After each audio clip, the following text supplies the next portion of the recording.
Honored is a game based off of Dishonored, a stealth-based assassination game. In Honored, there's less of a focus on assassination and more on completing levels by fulfilling objectives.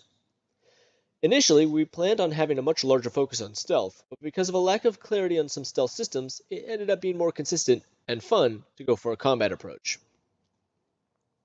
In Honored, the player starts with an empty inventory and explores through the levels, finding tools and ammo along the way.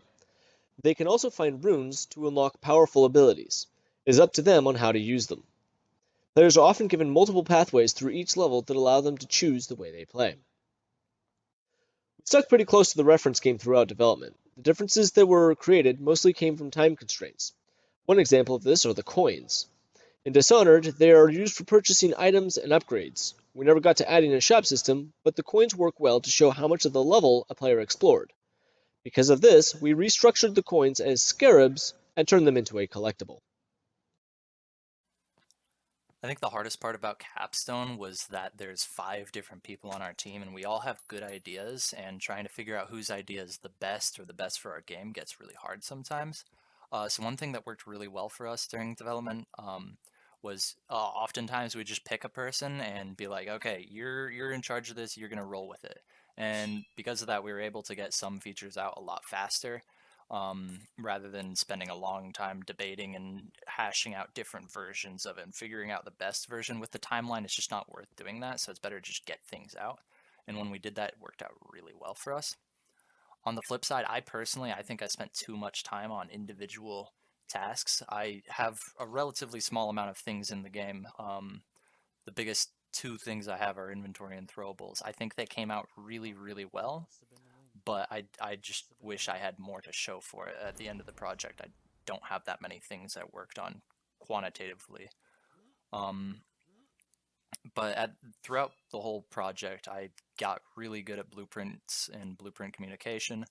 The throwable that I mentioned and the inventory systems, neither of those would have been possible with my knowledge before Capstone, but I was able to teach myself, and I've grown a lot as a developer and a designer. And that's there's no one specific skill that I gained, but I've grown greatly and become much more competent in the process.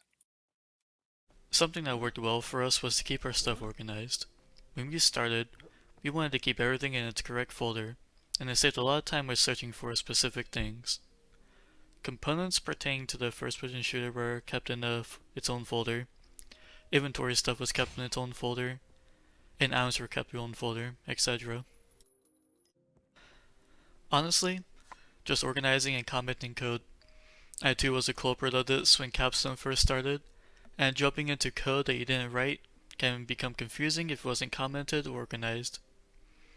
Jumping into someone else's code should be as painless as possible, and you shouldn't have to stare at it for half an hour trying to figure out what it's trying to do. Just commenting and organizing your code goes a long way.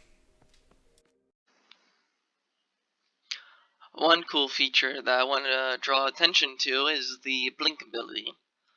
Being one of the first things I made for the project, it quickly became a core part of the gameplay in the project.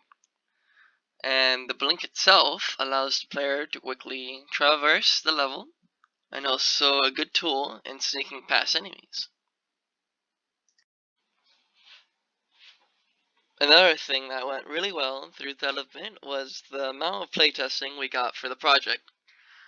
Because of all the playtesters, we were able to quickly find and fix many issues in the project.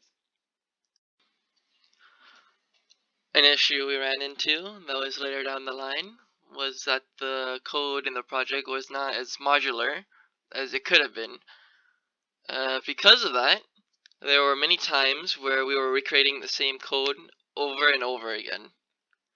And if the code was made to be more modular at the start of the project, it could have saved us a lot more time.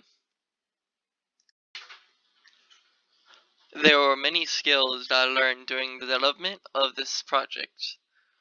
I started organizing and commenting on my code, which makes everyone's life so much easier.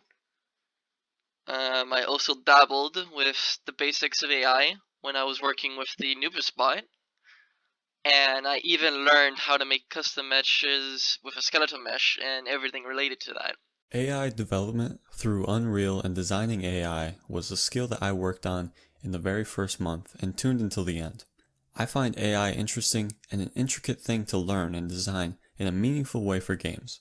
The possibilities of creating interesting and engaging systems of conflict alone makes AI a strong tool in game development for me. Something that worked really well throughout development was when our team had regular quick meetings called stand-up meetings. We worked noticeably better afterwards as we were all aware of who was working on what, the progress on the project as a whole, and it kept everyone more accountable to do work.